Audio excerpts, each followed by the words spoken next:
Yes, Can sir. you see my Yes, sir. screen? Yes, sir. Yes. Yeah. We are at the end of the first session. Now, weather alerts and contemporary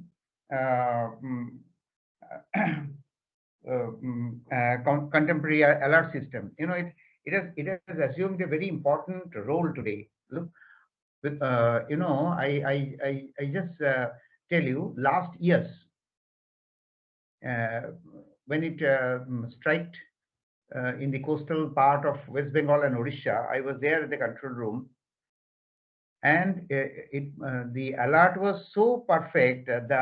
Warning was so perfect.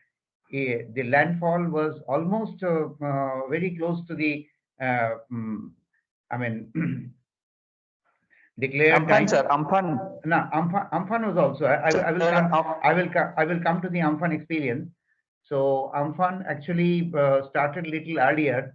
It started landfall from 2:30, but we started getting effect in Kolkata from 5 o'clock in the evening, and I was continuously on the mobile because my all friends from generation distribution, they were contacting because there was a huge wind pressure in the Mindapur and this side where our transmission line is running. So one of the transmission line got tripped, second transmission line got tripped, and so many tripping took place, and we were in a very very bad situation. Ultimately, we salvaged our own generation, our intake. Total capacity. Total demand. It collapsed to 15%. So this is exactly this what happens in a disaster situation. So managing disaster from the power plant point of view, from distribution point of view, from transmission point of view, from consumer forum point of view, from safety point of view is completely different, and they has to work together so that a consolidated recovery and disaster management become possible for the organization. And weather alerts. Everybody was, I didn't get a time to take respite. And in between, the water was coming to my courtyard. It flooded my, went up to my garage. My car was up, but I could not concentrate on those. I could not get any time because I was in communication, how to get the alert, to getting alerts from IMD and communicating to my friends so that this thing has to be done, the shutdown has to be made, and this is how we manage. Now, therefore, but if we think a decade ago, 2 decades ago, when there was no alert, when there was no presence of such meteorological events and understanding and such information bulletins, so that time after the disaster hit, the damage has already happened. Then we started fighting it, and that's why we lost a lot of life, we lost a lot of infrastructure. So therefore, weather alerts and contemporary warning, disaster warning or early warning is basically a key, plays a pivotal role in managing disaster. I will show you that basically these are the nodal agency for the early warning. For cyclone, not always the Indian Meteorological Department does everything. Cyclone exclusively done by IMD. Tsunami is done by National Center for Oceanic Information Service. It's not IMD. IMD gets information from there and then they can factor it. But primary or the principal agency for tsunami is National Center for Ocean Information Service. Floods, Central Water Commission, because floods happen when the barrage releases the water. So Central Water Commission is in place. Then IMD. Landslide, Geological Survey of India. Avalanches, Avalanche Study Establishment. Heat and cold waves, IMD. So these are the agencies versus the disaster. Why I'm showing this slide, because the information is also now with you. We are now updated. Which agency can do what and what kind of expectation of the early warning message we can expect from which agency against what kind of disaster. So that's very important. Second is, this is a geostationary satellite. Geostationary satellite means you all know, you are all electrical electronics engineer. They are stationary with the rotational speed of the universe.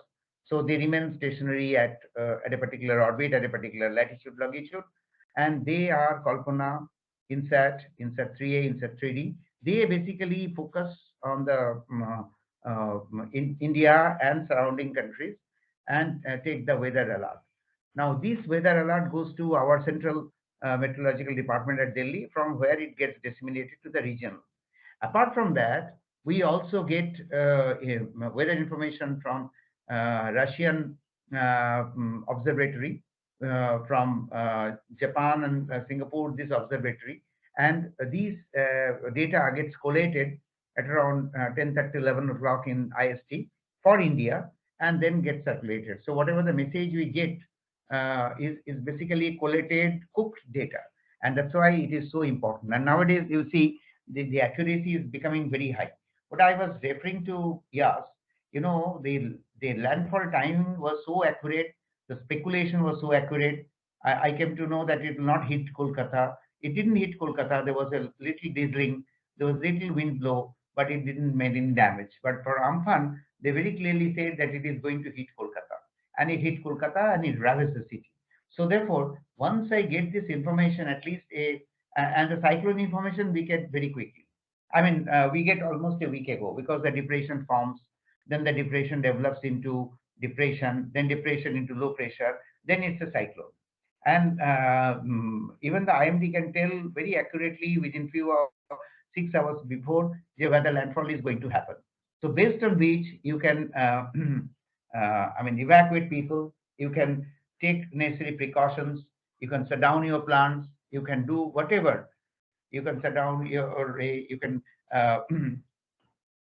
mobilize your resources to fight disaster. You can use all preventive measures so that nothing is lost in the process of disasters.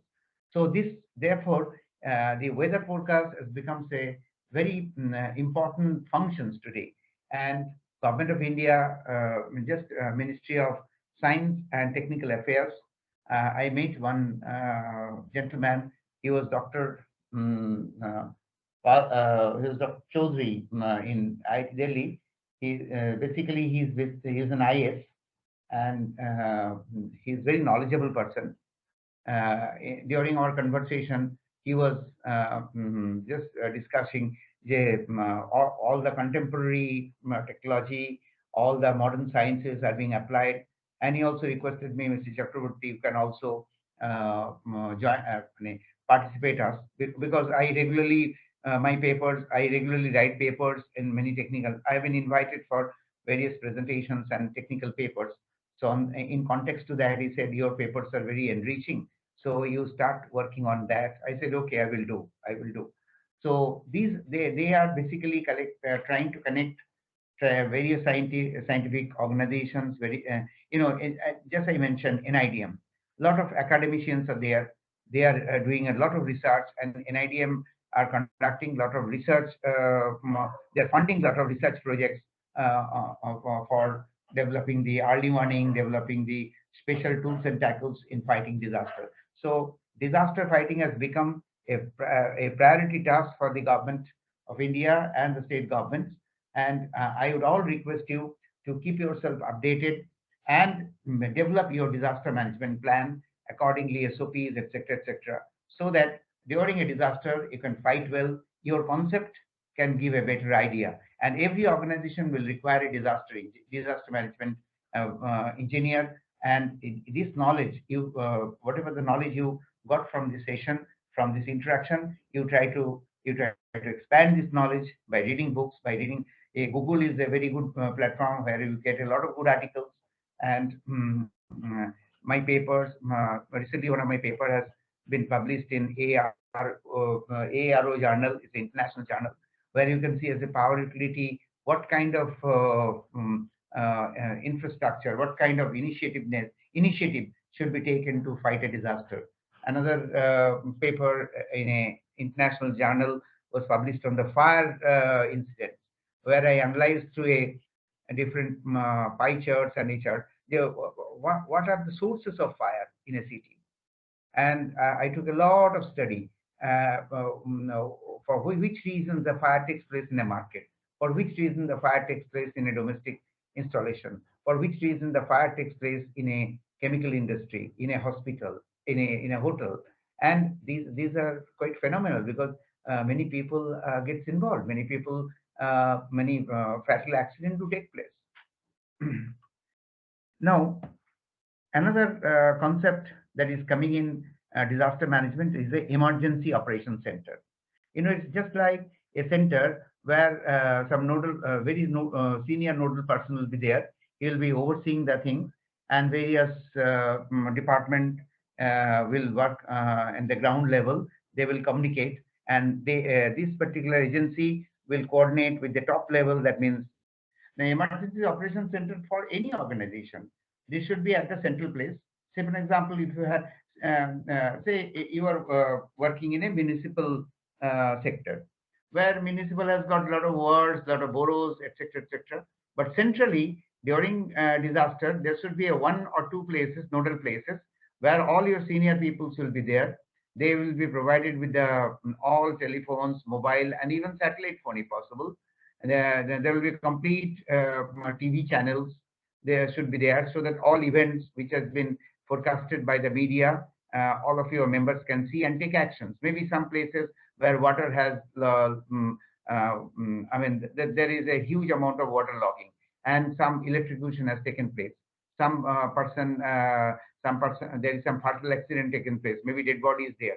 So all these kind of things, which is a real scenario in a disaster, they can see and they can immediately mobilize ambulance, mobilize team to disconnect the electricity, or they can connect the power sector. If there is any fire hazard, which is where a building, a portion of the building has got gutted, or electricity has got gutted, or there is some chemical things which are stored in some places got exploded. So this is very serious issues, and the EOC will take care of this thing, because when a disaster will come, many things will happen. Electrocution will happen, fire hazards will happen, old building will collapse, road will be blocked by the tree flanks. There will be complete collapse of the traffic system, because in thermal power plant, as disposals, movement of the fuel, movement of important materials, vital materials will be stalled. Police people will not be able to mobilize. Fire brigade will not be able to go. Hospitals, ambulance may not run, etc., etc. So EOC is basically a work center or a control room, you can say, for managing disasters, and where all facility like hotline, like SCADA, like mobile, like satellite phones, like entire activity maps, like IT enabled applications, data, everything will be there. And all the people from the field or the department will be communicating with them continuously, update them, and they will keep a long laundry list, maybe electronically or maybe somewhere or other, so that whenever any senior person wants to know, yes, at that place, there is no electricity, the road is blocked, what you are doing. So you will be able to answer him very correctly, because during disaster, everybody is at the toe, because everybody the primary aim of everybody is to restore service, is to bring normalcy, for which there will be nobody will be ready to wait a single moment or single minute. So EOC is there to facilitate these facilities and to make coordinations. And EOC normally, as per standard practice, EOC should be open when a disaster has hit, and a disaster after a disaster announcement, and EOC should be closed when the disaster is already over and restoration work is in full swing. That is the meaning of the EOC. Capacity building. It is a very big subject. I will not spend much of time there, because we don't have much of time. We have got a second session to start. So capacity building means basically it is enhancing capacity. One of the theme of my international seminar this year, which happened World Congress, which happened in Delhi, was in capacity building. What kind of capacity building is appropriate for a power sector? I mean, those where a lot of consumers are involved, a lot of vital consumers are involved, a lot of uninterrupted services are involved, a lot of vulnerable points are involved, etc., etc.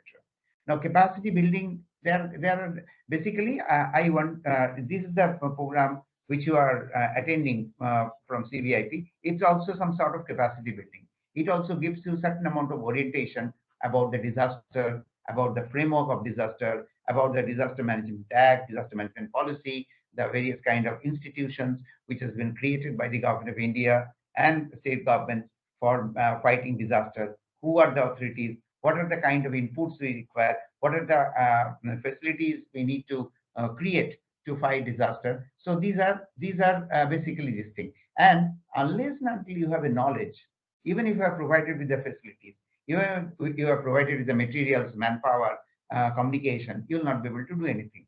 So you need to know the domain knowledge. So and you need to know how to react, because this knowledge is not available in a book. This knowledgeable has to be earned through experience. That's called capacity building. So in a capacity building, first will be you have to conduct first stage is the awareness program, by which, say for example, you are in somebody is in agro generation. I think it is uh, uh, agro generation who is it Uday Kumar is in this year. Who is in agro? Ashutosh Naik, no? Ashutosh? Sumit, I'm asking Ashutosh. Ashutosh is there or not? No, No. not visible. Oh, acha, acha. So Ashutosh is basically involved in a Sukhdev Agro Energy Limited, where they are generating electricity from the biomass. Now, since it's a thermal power plant and it is a very costly, very special type of costly machine. So during a disaster, say for example, if the Ashutosh, I do not know where it is located, if it is in a coastal area, and if the flood water goes inside, so Asus might have taken necessary steps so that the flood water doesn't touch the generator, doesn't damage this thing. And this is the kind of preparedness.